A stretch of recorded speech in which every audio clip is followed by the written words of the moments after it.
Tudo bem, pessoal? Bem-vindo ao canal Mano Mundo. Eu sou o professor William Rubira e hoje é mais um vídeo sensacional da nossa super série Ditadura Militar no Brasil. Hoje nós vamos falar do governo Ernesto Geisel. Quer aprender um pouco mais? Então vem aqui pro canal Mano Mundo, ó. Aqui, ó. Que aqui todo dia é dia de história. Até já, galera.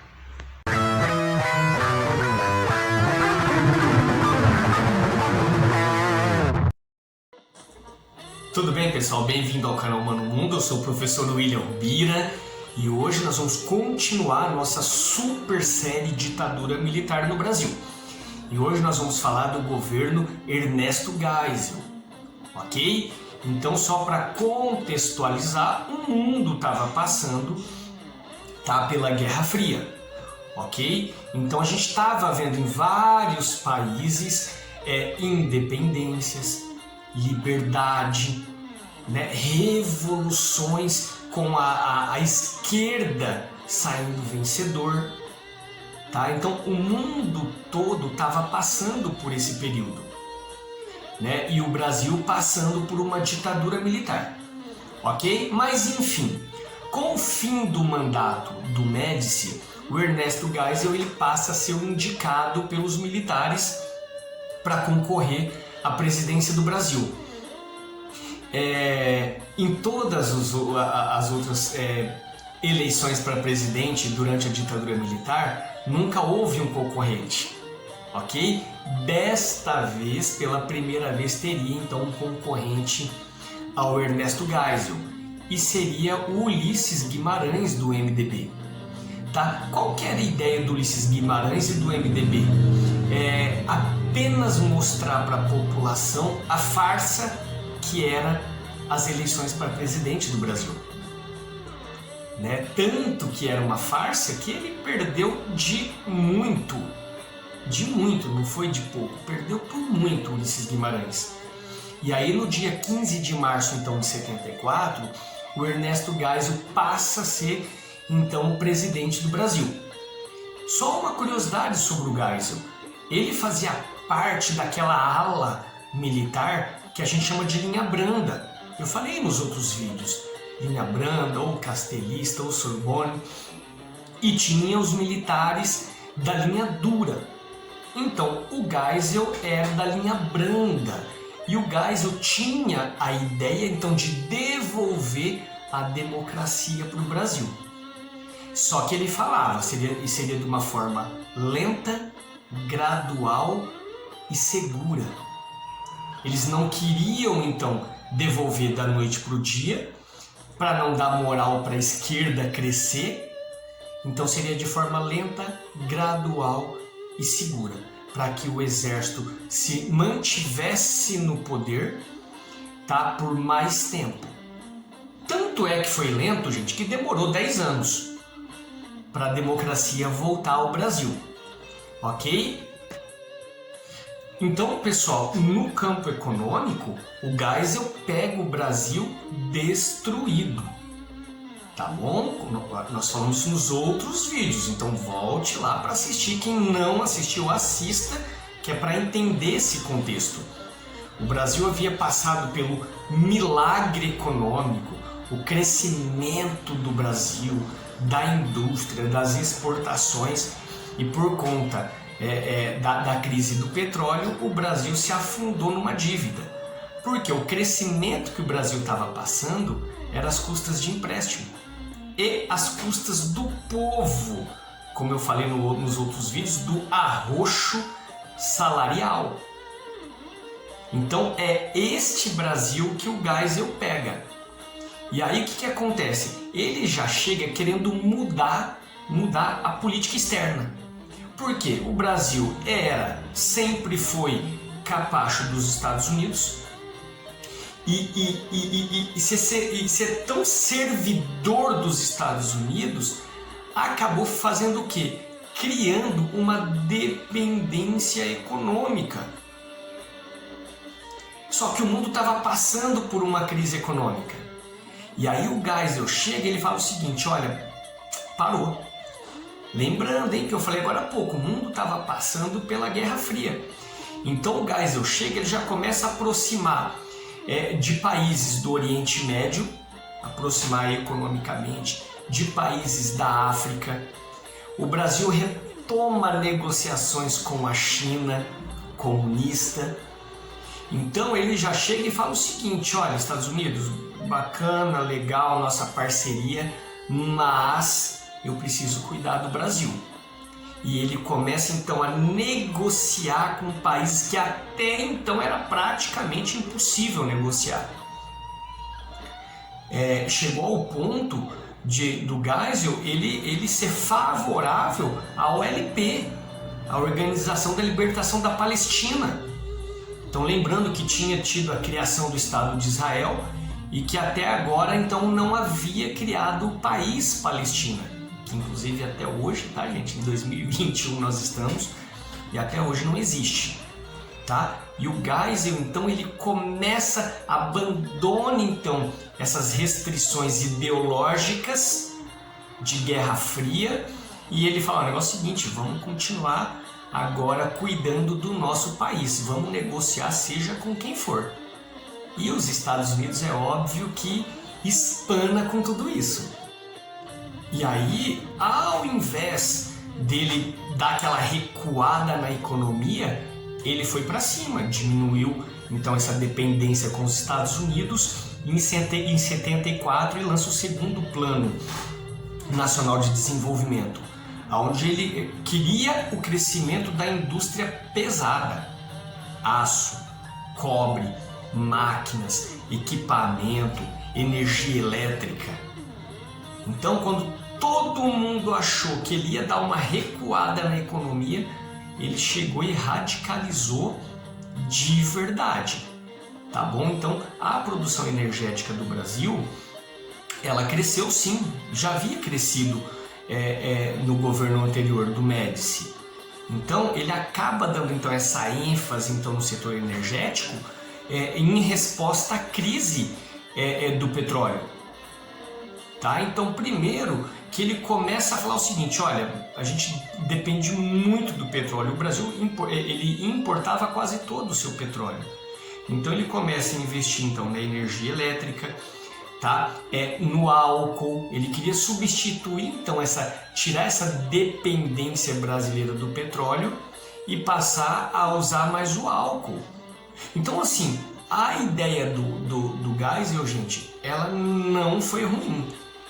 Foi uma boa ideia, tá bom? Não foi ruim, não. Ele cria então a usina de Tucuruí e a de Itaipu.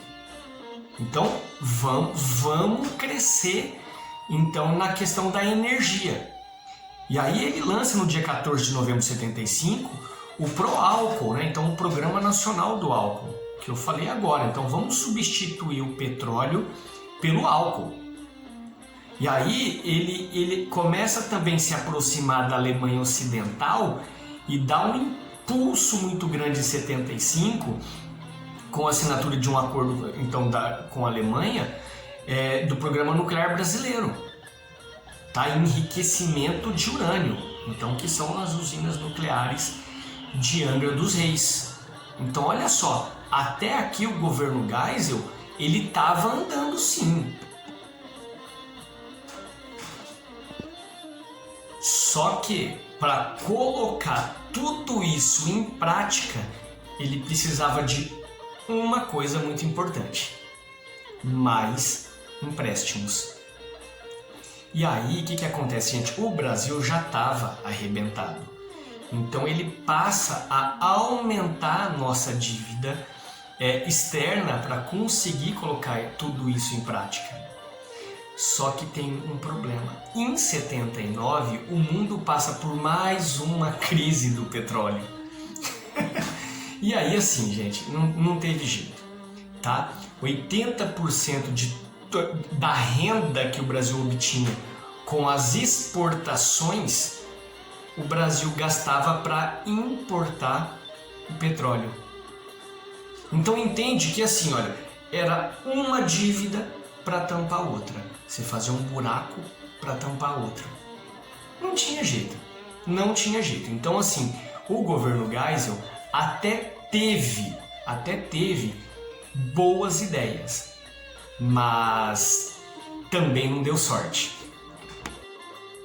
Já no plano político, o governo Geisel, ele começa, ele dá um iniciozinho, um pontapé inicial na volta à democracia. Então ele já diminui a censura, aquela censura mais severa, ele já diminui, ele já autoriza a eleição para senador, para deputado, para vereador, tá bom? Só que acontece, na primeira eleição após essa decisão, o governo toma uma surra.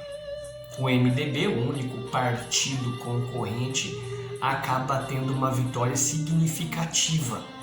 E isso acaba assustando os militares da linha dura. E com tudo isso, né, apesar dessa pequena abertura, os militares da linha dura, obviamente que não aceitavam.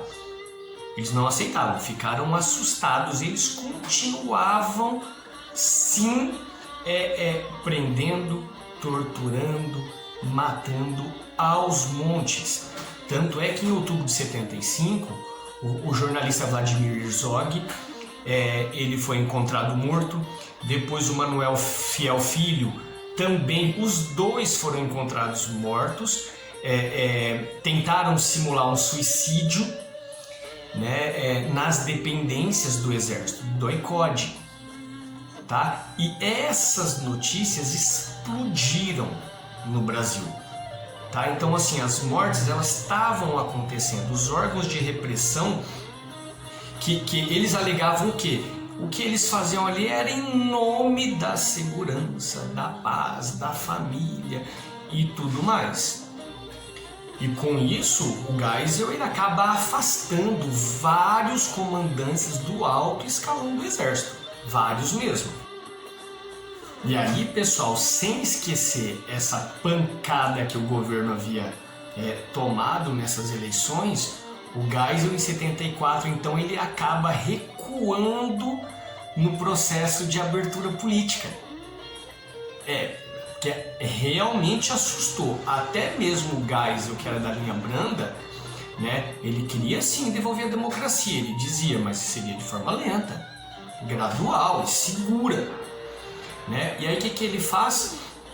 Ele acaba então criando novas leis, novas normas para impedir esse crescimento da oposição. Então ele cria primeiro a Lei Falcão, tá bom? Esse nome vem do ministro da Justiça, o Armando Falcão, que ele fazia o quê? Ele dizia assim que a partir daquele momento não podia ter debates políticos. Não sei porque me lembra alguma coisa. Não sei o que é que me lembra alguma coisa. Então, os candidatos da oposição, eles não podiam mais ter debate político. O máximo que podia aparecer era uma fotinha do cara com o nome e o partido político dele. Só. E aí ele lança o pacote de abril, em 77. Com medo também dessas novas eleições, o Geisel ele fecha o Congresso. De novo os caras fecham o Congresso. E aí ele decreta uma série de normas autoritárias, tudo de novo. Entre elas ele determinou que 1/3 dos senadores seriam escolhidos então de forma indireta pelo governo. Então 1/3 dos senadores era o governo que ia escolher. Tanto é que o brasileiro não perde uma, né? O brasileiro faz piada com tudo. E a imprensa acaba botando o apelido desses senadores de senadores biônicos, né? Na época tinha um filme, um seriado chamado Homem Biônico, né? Então eles puseram o nome de senadores de biônicos, porque eles não eram eleitos pelo voto popular e eles só votavam a favor do governo, claro, né? E aí o que acontece? Apesar de tudo isso, de todos os esforços contrários, dos militares, no dia 15 de novembro de 78, data muito importante. O MDB ele acaba superando o Arena, né, na votação para o Senado. Tá? Então isso foi muito interessante, porque ele acaba quase que igualando a votação na Câmara, tá bom? E apesar de tudo isso, óbvio que o Geisel sofria a pressão das oposições, tá? Por conta dos problemas principais, problemas econômicos. Então o Brasil estava numa crise sem fim, e aí o Geisel ele acabou tendo o seu último gesto do seu mandato na questão da abertura política em outubro de 78. Ele acaba revogando o AI-5 e todos os outros atos institucionais. Então é assim, gente, o governo eles não tinham como mais segurar essa pressão, porque já estava comprovado que na economia o Brasil estava arrebentado, a ditadura estava comendo solta, as mortes, gente, era um horror. E aí, obviamente, o Geisel não teve mais como segurar, tá bom? Mas na próxima aula eu vou falar do último presidente antes da volta da democracia, tá bom? Galerinha, olha, eu vou ficar por aqui. Se você tiver gostado dessa aula, aí sim, se você chegou até aqui e gostou, então dá um like aí, curte. Se você gostou muito, eu vou pedir para você se inscrever no canal e, obviamente, compartilhar essas nossas aulas. Galerinha, fico por aqui. Mais uma vez, espero que vocês estejam aprendendo, ok? Se você tiver uma opinião contrária, tiver um fato que de repente eu não falei aqui, manda pra gente aqui, vamos discutir, vamos bater papo. Lembrando que é bater papo, não é brigar. A ideia do Mano Mundo não é ficar discutindo aqui a política e o ponto de vista de cada um, e sim fazer um bate-papo saudável. Tá afim? Então vem aqui pro canal Mano Mundo, que aqui, ó, todo dia é dia de história. Valeu, galera. Até a próxima aula. Vocês são 10.